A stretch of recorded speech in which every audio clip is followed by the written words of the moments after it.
Si Jesus ay ipinanganak sa Bethlehem ng Judea noong kapanahunan ni Haring Herodes. Dumating naman sa Jerusalem ang ilang pantas mula sa silangan at nagtanong-tanong doon, nasaan ang ipinanganak na hari ng mga Hudyo? Nakita namin sa silangan ng kanyang tala at naparito kami upang sambahin siya. Nang mabalitaan nito ni Haring Herodes, siya'y niligalig, gayon din ang buong Jerusalem. Kaya tinipon niya ang lahat ng punong saserdote at mga eskriba sa Israel at itinanong sa kanila kung saan ipinanganak ang Mesiyas. Sa Bethlehem po ng Judea, tugon nila. Ganito ang sinulat ng propeta. At ikaw, Bethlehem, sa lupain ng Huda, ay hindi nga huli sa mga pangunahing bayan ng Huda, sapagkat sa iyo lilitaw ang isang pinuno na mamamahala sa aking bayang Israel. Nang mabatid ito, lihim na pinatawag ni Herodes sa mga pantas at itinanong kung kailan lumitaw ang tala. At pinalakad niya sila patungong Bethlehem. Matapos pagbilinan ng ganito, humayo kayo at inyong hanaping mabuti ang sanggol. Kapag inyong natagpuan, ibalitaan ninyo agad sa akin upang ako man ay makasamba sa kanya. At lumangkad na nga ang mga pantas, muli silang pinangunahan ng talang nakita nila sa silangan hanggang sa sumapit ito sa tapat ng kinaroroonan ng bata. Gayun na lamang ang galak ng mga pantas nang makita ang tala. Pagpasok sa bahay, nakita nila ang bata sa piling ng kanyang inang si Maria. Lumapit sila at nagpatira pa at sinamba ang bata. Binuksan nila ang kanilang mga sidlan at inihandog sa kanya ang dala nilang ginto, kamanyang at mira. Nang sila'y pabalik na, sinabi sa kanila ng Diyos sa pamamagitan ng panaginip na huwag na silang babalik kay Herodes. Kaya nag-iba na sila ng daan pauwi. Ang mabuting balita na ating kaligtasan. Pinupuri ka namin, Panginoong Hesukristo. So mga kapatid, happy Feast of Three Kings. Diba yan ang ating naging nakagamayang pagbati. Pero ang totoo, wala po tayong mababasang Three Kings sa Biblia. So trivia ito, trivia. Wala po tayong mababasang Three Kings. Ang ating mababasa ay mga pantas. No? So bakit naging Three Kings? Unang-una, kaya siguro three kasi may tatlong nabanggit na regalo, gold, frankincense, and myrrh. No? At kaya siguro naging 3 kasi during that time, kustumbre na kapag hari ang dumadalaw sa isang kapwa hari, ay kadalasan ginto ang regalo. No? So doon siguro naging 3 kings. Subalit ang nababanggit po sa Biblia ay mga pantas. Magi. Ano ibig sabihin ng mga pantas? Mga taong mga dalubhasa. Dalubhasa saan? Maaring dalubhasa sila sa astrology. Marunong silang magbigay ng interpretation ng kahulugan ng mga tala. Kaya nga nung makita nila yung tala sa silangan, ang bigay nilang pakahulugan, isinilang. Yan ang tala ng hari. Isinilang na ang hari ng mga Hudyo. At yun ang nagbigay sa kanila ng inner conviction, no? To leave everything behind and to start our journey to search for the born Son of God, no? Ang hari ng mga Hudyo. At sa kanilang paglalakbay, nagsimula sila ng isang paglalakbay na hindi nila alam kung saan sila dadalhin. At hindi din nila alam kung hanggang kailan tatagal ang kanilang paglalakbay. Basta sa kanila, ang nagudyok sa kanila ay ang kanilang hangarin na masilayan, makita ng kanilang mga mata ang isinilang na hari ng mga hari. At sa kanilang paghahanap sa isinilang na sanggol, natural, hari. Saan mo hanapin ang hari? Eh di sa palasyo. Kaya dumaan sila sa palasyo ng Israel at itinanong nila kay Herodes kung saan kaya isinilang ang hari ng mga Hudyo. So hindi sinasadya ng mga pantas, subalit naging dahilan pa sila ng maging maligalig ang buong Israel. Sapagkat sa lahat ng ayaw marinig ni Herodes ay yung merong posibleng maging hari. Kaya nung marinig niya sa mga pantas, Hari ng mga Hudyo, isinilang. Sabi sa Ebanghelyo, naligalig si Herodes. At hindi lamang si Herodes ang naligalig, buong Israel naligalig. Kasi alam nila may mangyayaring masama. At yun nga, naging dahilan yon para ipahanap ni Herodes ang lahat ng mga sanggol na lalaki 2 years old pababa sa Bethlehem at ito'y ipapatay. No? So walang kaalam-alam ang mga pantas na doon nahantong yung kanilang ginawang pagtatanong. Nagtanong ba naman sila kay Herodes? No? At yun, sila'y nagpatuloy ng kalampaglalakbay at dinala sila ng tala. Di nila inaasahan, yung hinahanap nilang hari ng mga Hudyo ay matatagpuan nila sa isang sabsaban. No? Hindi nila inaakalang doon nila matatagpuan. At yun nga, inilabas na nila ang kalang mga handog, ginto, ang gold, frankincense, and myrrh. No? So, iyon. So, ngayon ang ating pagninilayan ay ang paglalakbay. No? Alam niyo mga kapatid, sa mundong ito, tayo rin ay naglalakbay. Naglalakbay tayo patungo sa isang direksyon na ang ating hangarin dapat, sana, ang ating hangarin ay makarating sa tahanan ng Ama. Makarating sa tahanan ng Diyos. No? Sana ganun ang ating desire. Pero yun nga ba ang desire ng bawat isa sa atin? Sana ganun, ano? Sana lahat tayo ganun. So mga kapatid, pag nilayan natin ang paglalakbay na ginawa ng mga pantas. Una-una yung mga pantas, they left everything behind. Their comfort zones, the comfort of their home, the love of their family, no? Iniwan nila yon. Maaari ang kalanghanap buhay, mga trabaho nila, iniwan nila. At nagsimula sila ng isang paglalakbay na walang katiyakan. Sa mundong ito na ating paglalakbay, meron din tayong mga dapat na iwan. Sapagkat kung di natin iiwan, magiging sagabal at maaring hindi natin ma-accomplish yung gusto nating ma-accomplish.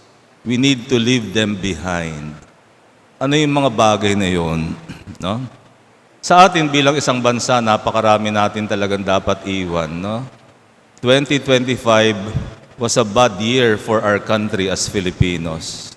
Dahil nabungkal, dahil sa sunod-sunod na baha, tayo pala ay lugmok na sa grabing nakawan na ginagawa sa ating gobyerno. No? Yun ang natuklasan natin. Alam natin may korupsyon, pero hindi natin alam na ganun. Very systematic pala. No? Mula from top to bottom. Diba? Yun ang yumanig sa atin. So yun ang kailangan nating iwan. Pero hindi yung ganun kadali. We need to confront, no, the cause. Kailangan we need to name the devil. No? We need to name the devil so we can cast out the devil. Kasi how can you cast out the devil if you do not know the name of the devil? You have to cast it out. No? You have to cast it out. Kasi if we will not cast out the devil, how can we continue with our journey? Di kakalad ka rin lang natin yun sa 2026. Di ba? We need to leave them behind. But we can only leave them behind if we confront those issues. Okay? Gaya na ginawa ng mga pantas, sila'y may sinundang talang maliwanag. Alam nyo, sa mundong ito ng ating paglalakbay, kailangan din natin ng susundan kailangan din natin ng talang susundan. At bilang mga Kristiyano, kailangan natin mga kapatid, bilang Kristiyano,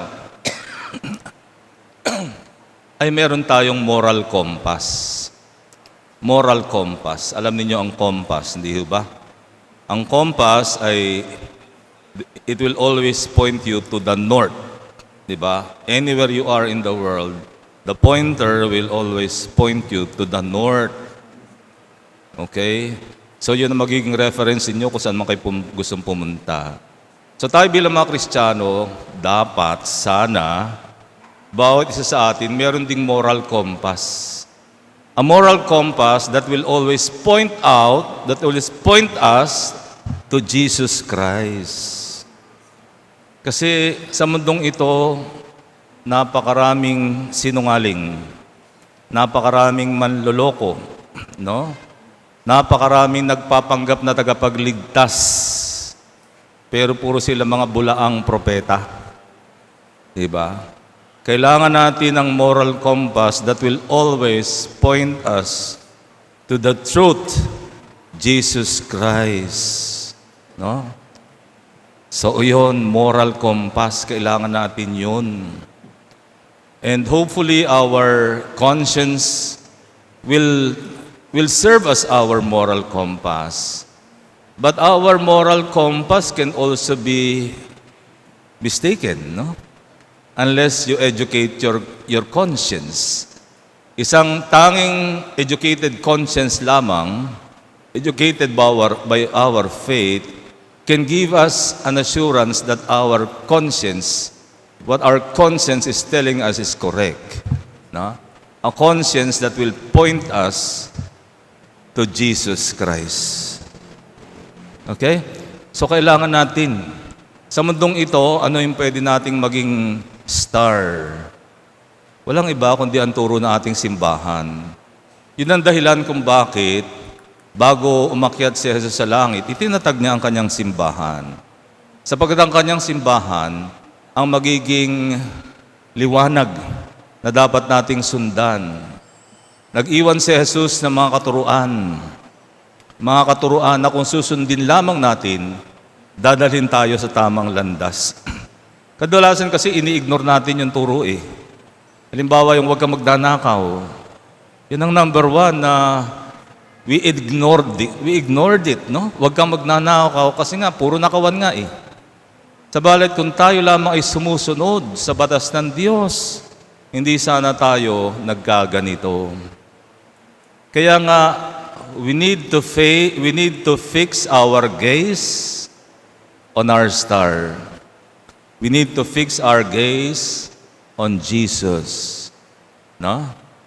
Kailangan ituon natin sapagkat sa mundong ito, napakaraming maaring makasilaw at makatawag pansin sa atin na malimutan natin na tayo pala yung naglalakbay patungo sa Ama. No? At ang mangyayari niyan, baka yung inyong regalo ay kung kani-kaninong Diyos na ninyo ialay. Maaring Diyos ng kapangyarihan at Diyos ng kayamanan na ang inyong masamba.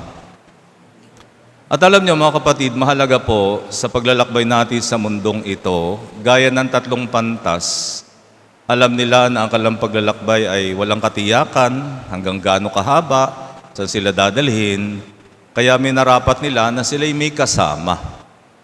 Sa mundong ito, mahalaga din na meron tayong travel companion. Mahalaga po ang companion, mga kapatid. And companion, we have to be selective. Kasi your companion, pwede kayong iligaw, pwede rin kayong dalhin sa tamang landas. No? Kaya we need to be very selective. Sino ba yung mga sinasamahan natin? Alam naman nating maraming buhay ang nawindang dahil mali yung kanilang mga kasama.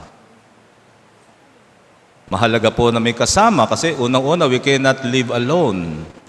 We are simple human beings. We need companions for support. No? So, ganun din po.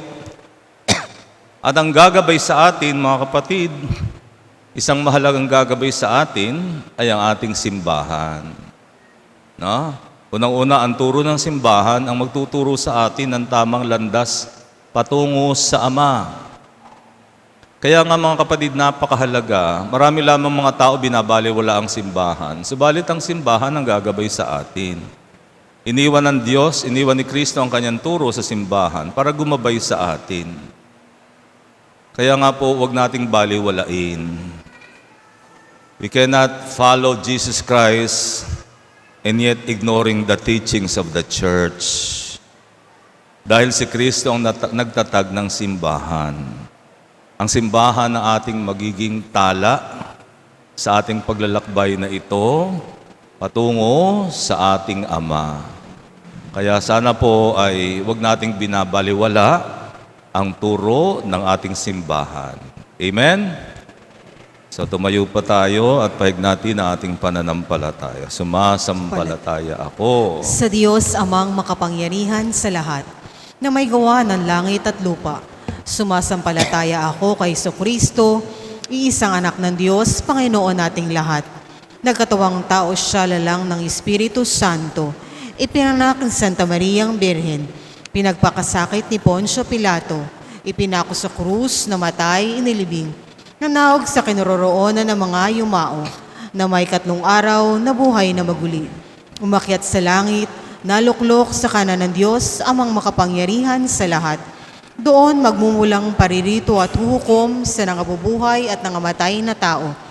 Sumasampalataya naman ako sa Diyos Espiritu Santo, sa banal na simbahang katolika, sa kasamahan ng mga banal, sa kapatawaran ng mga kasalanan, sa pagkabuhay na muli ng amatay na tao, at sa buhay na walang hanggan. Amen.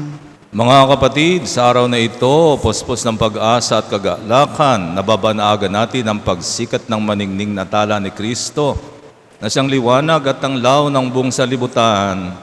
Ngayon, ipahayag ng buong